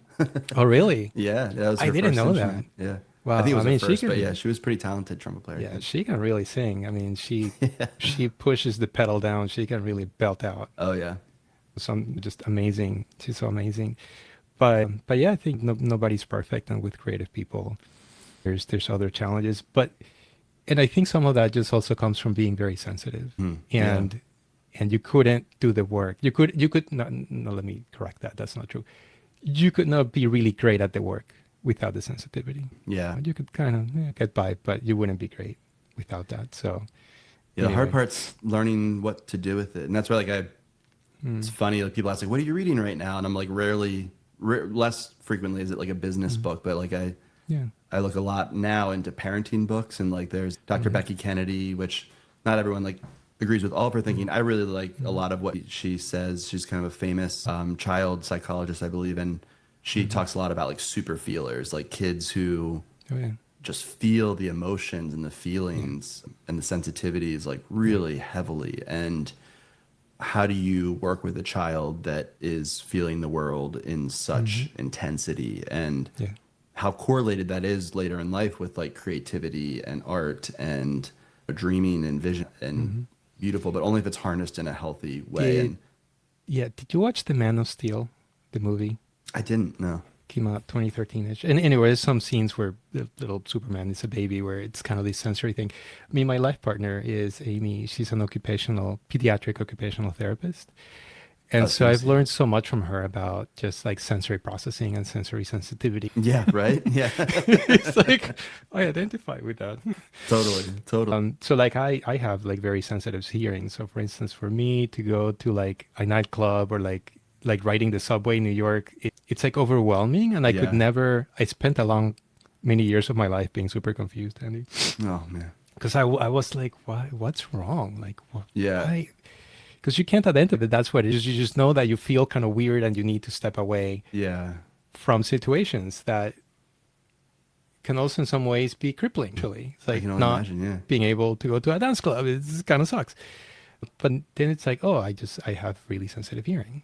Yeah. And so like So then that leads me to live a life where I choose like more low key things. It's like, oh, let's go to like a shisha lounge, right? Which I used to Totally. do Yeah. back in my 20s. Like, oh, let's just go to a lounge that's low key and just chat and eat and whatever. So I think it's such a gift for your Yeah. daughter that you're getting kind of hip to that and then being able to just kind of read where she is and what she needs. Yeah. Yeah, I hope Yeah. so. I mean, I'm learning through her in a lot of ways, which is cool to see that. Mm. But I mean, it ties through. I mean, even in, as you were telling that story, it's like even in the work context, I remember doing a Mhm. workshop once or a project with it was like a research and development team, bunch of scientists essentially from like a large Mhm. medical company. And we're doing innovation work. Like, how do we think beyond what exists? And the group had a reputation for being pretty tough to work with, honestly. And I remember like Mm. we were in the workshop with one of them, and the one doctor was or scientist was just tough. He was kind of a tough character. And it took forever to try and figure it out, but I could tell there was something there, like a passion that existed within him. And like, it Mm. wasn't that he just hated us and didn't want to be there. Like, that wasn't the case. And I could tell that, but it took a while to kind of break through with him. And then, like, out of nowhere, he just cracked a really funny joke one day. And I was like, there's an opening. Like, he had leaned into it. And I was like, are you serious? And he's like, no, that'd be a crazy idea. But like, that's what we're here to do, right? And it was like this kind of door opening. And I got to know Mhm. him pretty well. And we actually like got closer throughout the course of the project. And I just came to realize like ultimately no one had ever allowed him or asked him to be creative. That was not the role Mm. since a very young age he had ever had Mhm. permission to play. And it was wildly uncomfortable for him to be in this space where we're just like, think big, be creative, and like, let's Mm. reinvent the business. Like, that was Mhm. terrifying for him. And like, Yeah.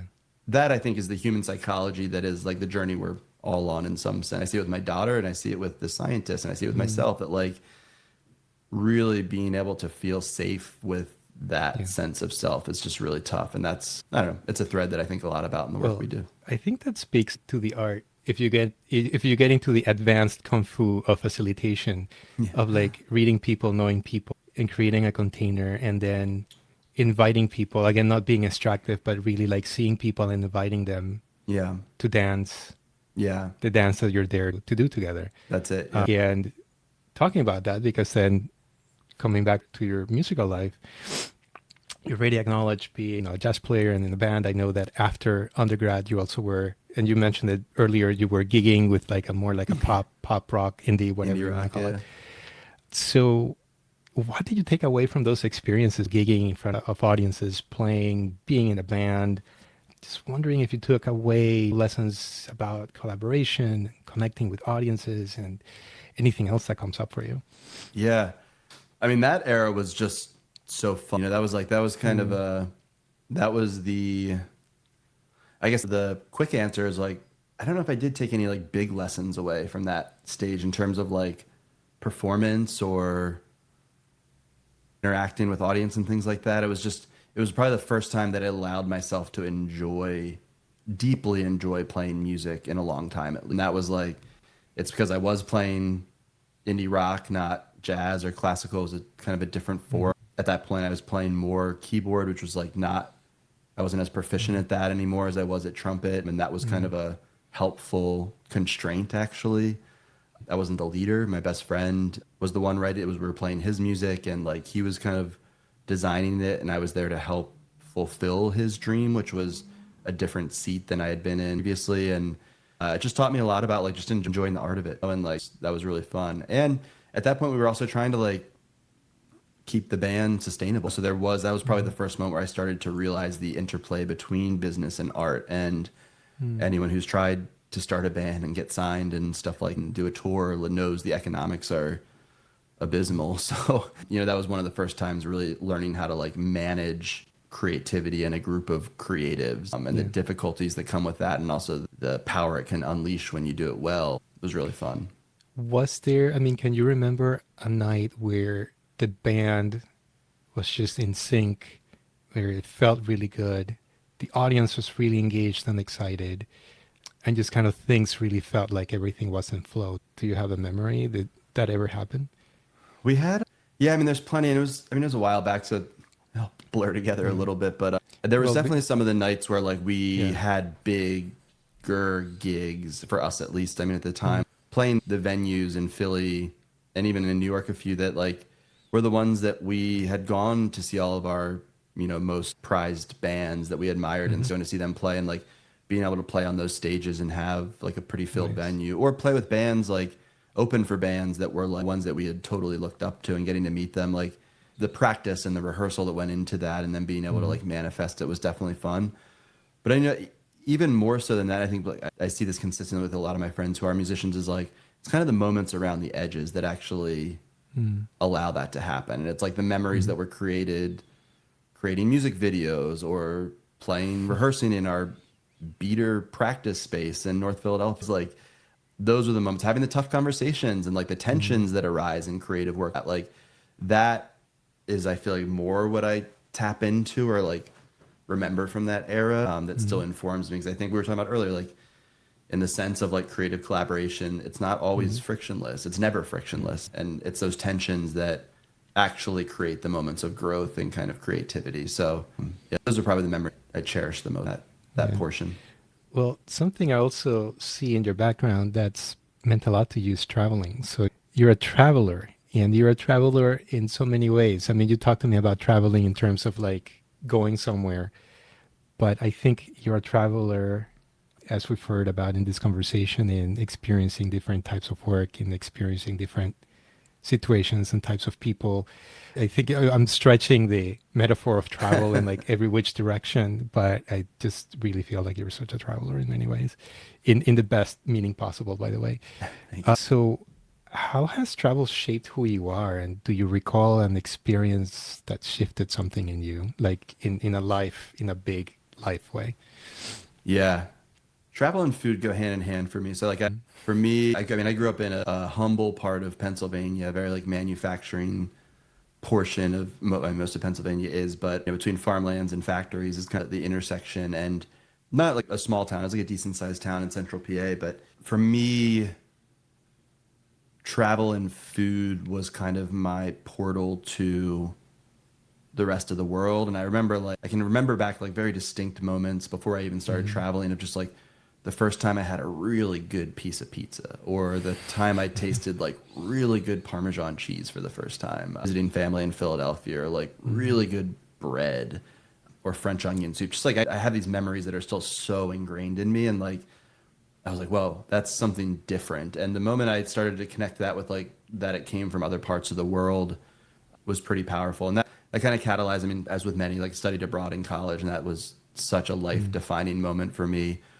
Of Mm-hmm. course, like spending that extended amount of time overseas, but like I did a ton of like solo travel during that period of kind of every moment I would get, just jumping on the train, whether I had friends that wanted to go or not, and just exploring, and that like sense of self and like being on my own and interacting and being uncomfortable and tasting and seeing and hearing and photographing. I mean, it was just like so empowering for me. And that still shows up. So, I mean, I think the sense of travel has still showed up, but even recently now with my daughter, just got back from a couple weeks in Asia, which is the first like extended trip we had done in a while.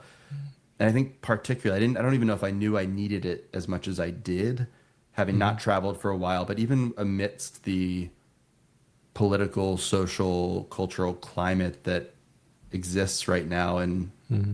the United States, but I think around the world in this moment in 2025, being able to go to another culture, let alone Asia, which is so different in so many ways, Right. was just so cleansing for me. It was such a nice experience to remind me that like the world is huge, I am small, and people are beautiful. And like that travel always kind of reminds me of that in the moments where I need it the most. And this trip certainly Mm-hmm. did that. And you've always got that. No matter what's going on, you get reminded in travel that there's like just good humans out there, and more of us are alike than different. And that I think for me is what it Yeah. represents. Yeah. So coming back to the present in Design Gym, we've touched on these things along this conversation, but let's kind of map some of those dots, the dots of your music life, your travel life, back onto Design Gym. How do you see any of that from your musical life, from your travel life, showing up in how you show up and do work with Design Gym, with internally with your team, but also with clients? Yeah.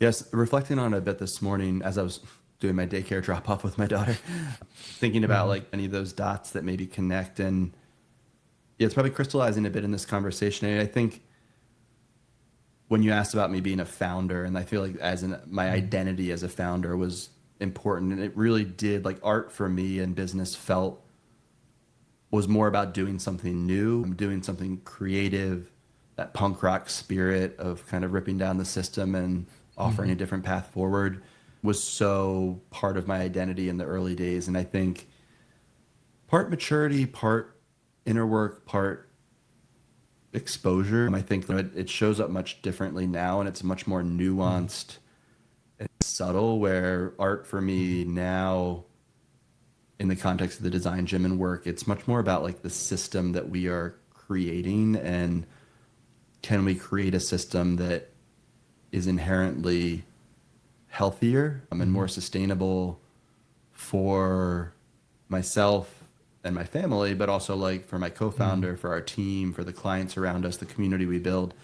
And it feels so different. It's such a different energy than what motivated me in the beginning. And it's slower, it's more intentional, it's more nuanced, but like the most rebellious act, I feel like, I don't know, that's a different conversation of like why that's a motivator for me, but like I feel like the most rebellious act I can create now is not creating a high scale, high growth business like that. That's, you know, if we get good financial returns eventually on the efforts, that's a nice byproduct, but like creating a model, an ecosystem, like a hive of a business that feels better than others, and hopefully like models to others what business can feel like, and a company that myself and my employees can look back on and be like, oh, I was able to like have that time with my daughter. I was able to get better at having hard conversations because my co-founder and I invested time into that. It was a place where an employee can come to me and say they're having a really tough family issue or mental health problems, and like have the confidence and space to know that we're going to have their back on that. And I can do the same too. Even as the founder of the company, I've had plenty of those moments where the company has helped lift me back up, the people in the company. And that's kind of the commitment I have now, is like, can I create that for others around me so that they can have that ripple effect into their lives and their communities. So that's the art for me now, which feels so different. I feel like that's kind of the chapter I'm in right now, is like much more intentional systems thinking. Yeah. So let me throw this question out at you, and you can pass, but we'll see if you have some reflections. I mean, you're talking about how the company feels like, so you just feels like several times, but just kind of looping back to emotion and channeling, finding the ability or finding the way to channel emotion through music, and connecting this to what you did now, which is kind of try to like shape culture inside of a company. And when we talk about culture, it's like, yeah, there's psychology and there's beliefs, but there's a lot of feelings around how do I feel like when I show up to work. And that's a very rich mosaic, let's say, that we could explore. But I don't know, do you have some notes or just some words to share around how might you show up and or support a leader that's trying to shape emotion within the culture, like say people are feeling this way, and you talked about well-being, and we kind of want to shift this. What are some ways that you approach that? And I know this is very open-ended, kind of weird question, but I just kind of being open-ended somewhat on purpose, just to see what bubbles up. Yeah, maybe like counterintuitively, because I can definitely go some woo directions and where my brain woo goes. is welcome here, so whatever you want. We can. I'll put that to the side for a second, because I think, you know, my immediate response is like, I don't think, when you asked like how would I coach a leader on this, that kind of like maybe opened me up in that sense, is like, it's not as much of a black box as many people think. I think this notion of employee engagement and the mental health crisis is much, much larger, but I do think in terms of like feeling a sense of meaning and purpose at work, and creating a place where employees are engaged in the work in some form, and there's good sense of like community, camaraderie, collaboration that's showing up there.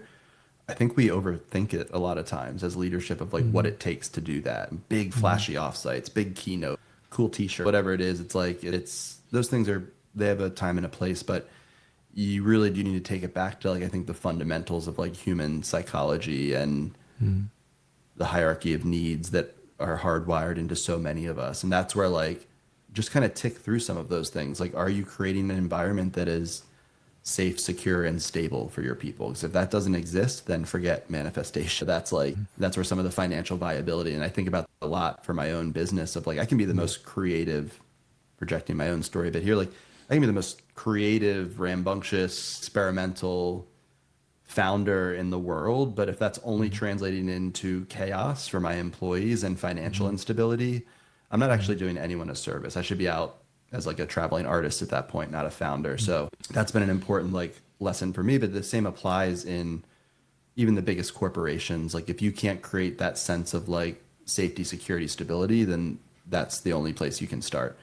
From there, it's about, I think, like, can people see themselves in the work that they're doing? And that's where meaning and purpose comes from. Like, do they understand the role they play in the bigger picture? And do they feel like their efforts are contributing to something bigger than themselves? And that doesn't need to be that hard. You know what I mean? I think that's the job of the leader, is being able to like translate that for your team, finding the problems, giving them the chance to actually then help solve those problems. Like, those are some of the basics, but that's where I think business performance and human connection and engagement really are working towards the same objectives, but they're just not being treated or designed as such right now. So yeah, those are some of, I guess, the starting points, I think. Well, what are some recurring barriers that you notice in being able to align culture and strategy among leaders and teams? Human level insecurities. I mean, that's, I think, like you mentioned your kind of background in like anthro and behavioral science and psychology. I think like that's really just the more time I spend in this work, the more that gets validated of like what's actually blocking it is not even most of the time organizational culture. It's like individual psyches and insecurities and egos, which probably isn't surprising to a lot of folks, but it still pains me to see when that's like the blocker that's showing up. And not even because I'm like, oh, it's the greedy, shielded corporate leader who's up there just trying to like have their way with it. It's because that person is also struggling and avoiding something in some way. And that's very much how I try to approach a lot of the work we do now. Now, whether they want to see it that way or open themselves up or like do that work, that's a totally different question. But I think the working environment and system has cultivated and protected and avoided folks opening up in that way. And that's probably the biggest challenge that's faced now. Business strategy can actually be quite clear. And there's tons of methods for how to like get your folks excited and then contributing to that type of stuff. So like that's not actually the nuanced part, but that's where the work is for any of us at a micro and macro level. That is the work. It's an inside job. Yeah, it's an inside job. Exactly. It really 100%. Yeah. It's such an inside job. Yeah. Yeah. Was there a time where you saw a client shift or break through one of these barriers that you were like really proud for them? I think this is I think where I find some sense of hope in the current moment. Like climate right now is short answer no at like an organizational level. Definitely yes at an individual level. Definitely yes at a team level. So that's where we put a lot of our emphasis in our work now, even more so than like the big enterprise, like C-suite projects that might seem sexier or like better paying. They don't often lead to the breakthroughs that you want. Whereas we have teams and individuals come to us all the time. They're like, whoa, like that changed, that felt so different. And the work was better. Like, what was that? Like, how do we do more of that? So like, that's the glimmer of hope I have. What I'm optimistic about, and maybe this is my like dreamer naiveness, is I do think we're at a moment where a lot of companies are going to have their hands forced to really make some bold experimentation in how work works, how org designs are structured, how communication happens, how physicality, location in office, out of office happens. So much is colliding right now that it is going to force hands, I believe, on bigger experimentation in some of those spaces. And that's where I'm hopeful that there might be new opportunity to like create some new systems at scale, which do actually flip organizations to be like healthier and safer. But that's the grand hypothesis for the next 10 years, I guess. Cool. Well, if somebody in this audience that's listening to this is struggling with these types of challenges, what might be a couple of small things that you can offer for them that they can do to start addressing them? Yeah. The starting place. Yeah. I mean, I think honestly, the best starting place is having conversation. I think that's, for me at least, it's easy to get lost or overwhelmed in the state of work or the mental health side of it. For anyone who's wrestling with that, just having conversations with like fellow peers to hear what they're going through, I feel like can feel very cathartic and helpful in this moment. Because I don't think many people have, like, air quotes, the answer or the path forward. But the more stories you hear about others who might be wrestling with something similar, I do think that's really helpful. I've found that really helpful. And I've noticed that an increasing number of conversations each week that I think are going to be sales calls or client calls or catch-ups or connections end up being more of that. Like, whew, shit's hard right now. Like it's heavy. It feels heavy. And just being able to have that moment with someone else and share that has been really helpful. So that's the absolute easiest baseline I think I've been practicing. I do think it's a really important moment to, going back, I mentioned the word prioritization. Like that's definitely projecting that on myself as well. Out of myself is like, that's a big theme for me right now, is like really getting more intentional about the few things that I want to be doing. And more importantly, like what are the whole slew of things that I need to not do, that I need to say no to, that are still super sexy and fun, but like say no to them. That I'm going through that, but I think the world of work is going through that as well. And I think a lot of individuals have not tuned that muscle well enough. So, and what I mean by that is I think it's a good moment right now for folks to really force themselves to clarify, like, what is it that they're looking for? It's easy to point to employers or teams or leaders or peers and say, they're doing it wrong. Like, I don't want to be in the office 5 days a week, or like, that's the wrong way to do it. Yet they're still in that environment. And that's a privileged way of looking at it. Not everyone has the ability to make those changes or make them quickly, at least. But I think there's a lot of onus on the individual to actually do the deep work and say, like, what do I want? Like, what does my situation look like? What are the values that I want to feel in an employer? And how do I properly vet my place of work or job situation to do that? That's the hard. And I think now's a really particularly good moment to do that in the midst of where so much is changing. And a lot of companies are putting themselves out there in very public ways about how they're responding to return to office, or how they're responding to DEI, or how they're responding to XYZ. You can get a pretty good sense of like whether that company's values are going to align with what you're looking for. And it's not about putting judgment on them as much as like finding a place where there's better synergy of those shared values. Well, I'm hearing more inside job. More inside job. Yeah. More inside job. In just my own lived experience, I've really learned that when we're different, it's also an invitation. It creates an invitation or an opening for somebody else to be different. Just the scientist that you were talking about, right? Eventually, he like opened up a little bit, right? Yeah. And yeah, I think you're really nailing a lot of things in what you're sharing. Andy, we're going to start to wind down our conversation here. And as the name of this project is Making Business Art. Yeah. So what comes up for you when you hear that phrase? What meaning do you make of it? Yeah, I think it's funny, maybe the best analogy is you might see the picture of David, if you're seeing the video screen, the picture of David Bowie in the back here. He's like another idol I often look up to, because I've actually done keynotes on this, of like his balance of business and art, and what I call like art and science, or magic and money in the sense. It's like a lot of pop icons, I think, figure out how to balance that well. But he's one that I've always looked to who used those two things in concert to balance each other without losing the integrity of the bigger picture, I think. So when I think about like making business art, for me, it is that dance between the two where they aren't in conflict, but one is using the other, business and art, to strengthen the bigger system. And I was having a really conversation with one of my clients the other day, and she referred to it as kind of a pendulum. I mean, she's like, every couple of years, the pendulum will swing in some way or the other. And for a lot of folks, that can feel super scary and intimidating because it's creating change to a system. She's like, yeah, but I see it differently. She's like, I think the pendulum's actually just mirroring back to us something that we need to be seen. I mean, the bigger role, a new type of way that we can add value to something. And the pendulum's kind of showing us maybe how we need to evolve ourselves to adjust, to add value in a different way or a new way. And that really sticks with me too, because I get the sense like right now, I feel a bit of deficit. Over the past few years, I felt a deficit of the art side of it. And I hated that for a long time. I was like, God, I'm not fulfilling my creative spirit right now. It's like business survival mode. COVID happened, reinventing a lot of parts of our business.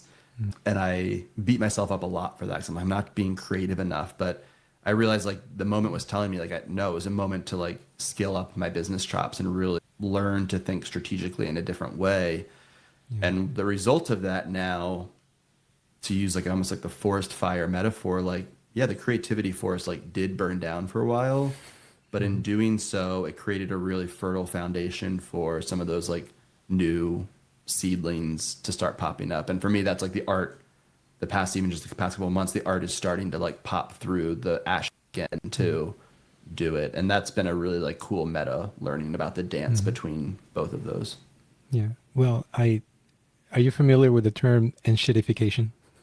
No, I don't think so. Via Cory Doctorow. So this tech writer, Cory Doctorow, coins this term, which is basically the arc of the progression of in the digital space of this like network effect types of organizations like the Facebook and LinkedIn, etc., that make a really great product that attracts audience. But so once they have the audience capture, then they flip on the audience and they eventually progress where they have the second side of the market, which is businesses like advertisers. Right. And then they make it a shitty for audience and advertisers just in service of like creating profit. But I don't know if you feel this way, but there's like a lot of things out there that I just kind of feel like they're really crappy right now in terms of quality of like your experience as a consumer. Like I open Facebook now, it's just like trash.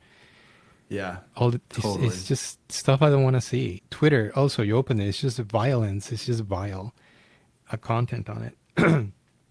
So I just wonder if that's also creating a gap, a vacuum for people that want to inject creativity and just come up with offerings that connect with people in a different way and just kind of like spark joy and magic again. So I'm kind of like hopeful that happens, that some people embrace what you're talking about, like embrace their creativity and start to crank out things that are just way more compelling.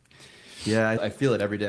I've been working with my co-founder all week on this very topic of like, there's a tension, I think, right now in between how technology is progressing, particularly from like a marketing and social and sales side, that encourages shittier work in a lot of cases. Like it's harder to sell something that sometimes feels like it's the better solution as opposed to like dumbing down the solution so that it's easier to fit into the algorithms and create ads against and things like that. And that's very frustrating for me because I think it does, a lot of those systems encourage less valuable work and less impactful and creative work.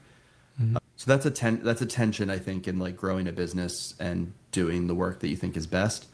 That said, with all of that, I think that always creates a breeding ground for the counterculture and the movements that happen under that. And to your point, I think that's where we talked about this a couple weeks ago, is like, that's where I see a total resurgence in like human connection. And we've started doing like dinner parties and kind of a secret society cocktail hours for like our clients and thought leaders in our space that has totally tapped into something that people are really hungry for. And it's been amazing. Like we're good at creating these things and designing them, but it's a dinner. We're not rewriting the rules there. But people are hungry for it and they need that connection. And I'm seeing that explode right now. So I think that movement is just starting to rekindle, and I'm really excited to see where that keeps going. This is the moment in the podcast, listeners, where I'm going to shamelessly pander to my guest. Dude, it's not just a dinner. Like the art of gathering, that is a thing. And shaping a gathering and making it awesome. Yeah. That packs a lot of value. Yeah, you're right. And so kudos to you and your wife's co-founder. Yeah. I just what's his name? His full name? Can you just say it? Jason Wisdom. Wisdom. I know. I'm like, oh Yeah. my god, that's so intimidating. Like, Power. does he live up to the last name? Is he a wise man? He's getting there. No, I'm just kidding. He's very insightful. We've had a long, That's awesome. yeah, he's like my other spouse at this point.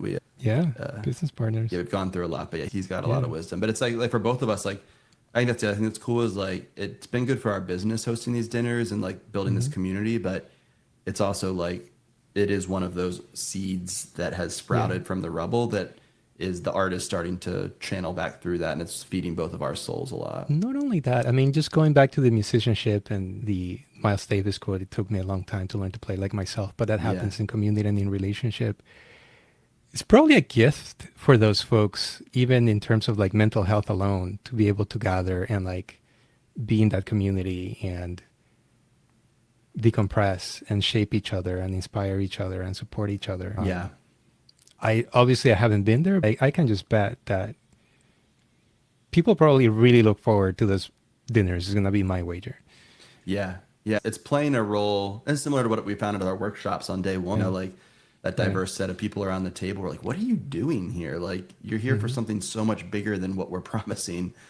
And I think the dinners have started to illuminate that too. Like, folks need community, they need peer support, they need a place that is confidential and psychologically safe, that they can say the hard things knowing that they're going to fumble through it, and knowing there's a group of other folks who are fumbling through it too. And like, that's not what you will get on mass media, social media these days. Like, that's not provide that corner for them any longer. So yeah, something brewing that I'm super excited about, because it does infuse humanity back in humanity. I mean, something I will say, I'll plant a flag on this, that I believe to be true, which underpins this whole project, is that I just think that people, like all of us, really love to have some magic and joy in our lives. Yeah. And a lot of business models, like again, going back to the digital platforms, I think the business models revolve around outrage, and that's really exhausting. Yeah, absolutely. I don't think you can be exhausted from too much joy. I think it's just like, it's a cornucopia of like goodness, as far as I can tell. So I think people that want to embrace the challenge of like, hey, how do I produce magic and joy for people, would probably be in a really good position to have a really interesting venture.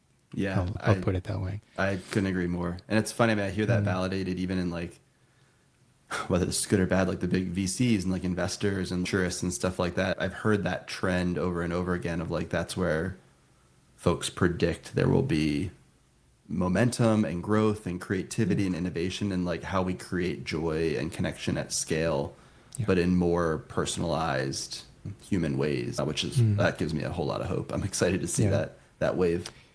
So one final question here before we start to land this plane. Tapping into your background, your learnings and experiences as a musician, traveler, facilitator, founder, and so forth, what advice might you give or might you share with somebody earlier on in their career? They kind of got the money part.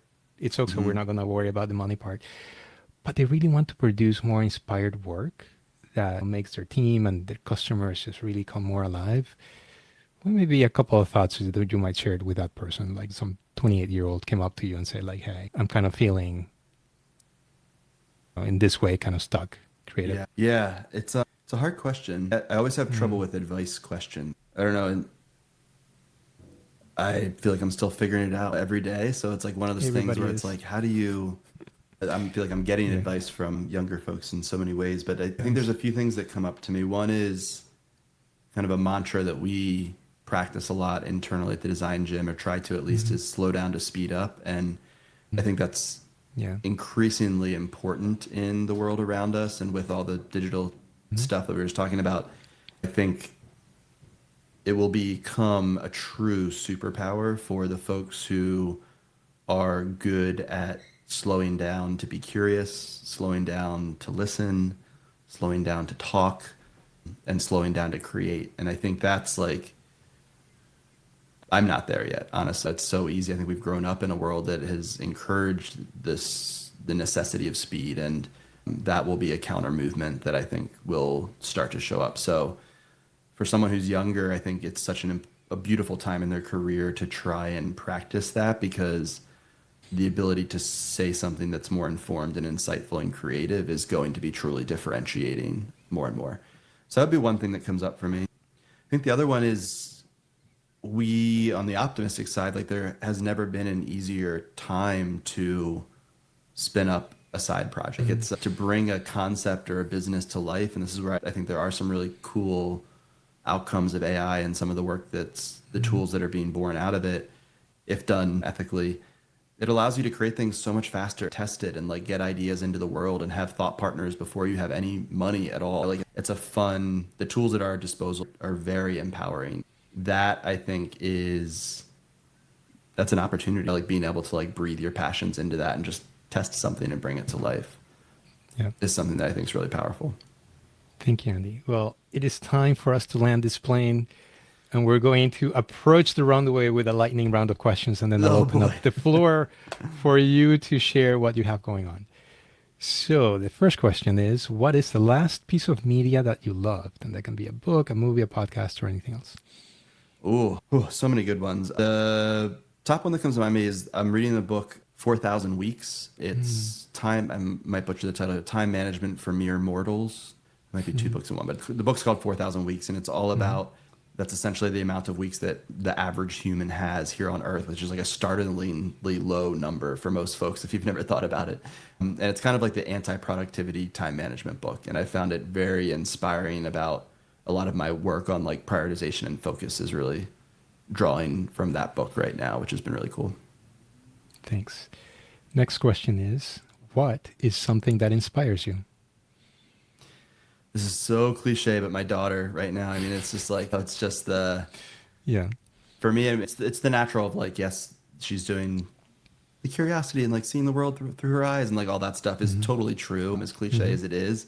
But honestly, it's just like, it's teaching me balance in a way that I think a lot of people can relate with, but like certainly like the overachiever kind of type A builders and a lot of creatives out there, like it's just giving you a totally different perspective on the world and meaning and time that I didn't know I needed so much. So that's like every day unfolds where she can just shift my worldview upside down that I didn't know was possible, which is really cool. That's great. Oh, this is one for you. What song or band must you play during a solo road trip? Solo road trip. Wow. That's a good one. I mean, Bowie is definitely on the short list there. Iggy Pop is always like in the Stooges, like that's always like up there on my road trip list. Potentially my like nostalgic ones, like maybe I grew up in this era, but like the Bon Iver, Arcade Fire type of era were the actual soundtracks for a lot of my favorite road trips. So those still make a resurgence these days. And last question, what do you want to see more of in the world? Ooh.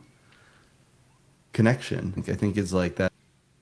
Connection and communication, I think, are like probably the two things top of mind for me. And those are things I think I'm working on personally, and a lot of people in the world are hoping for. But I think it's also like the path through some of the ups and downs, no matter what vantage point you have on whether the world's going well or not right now.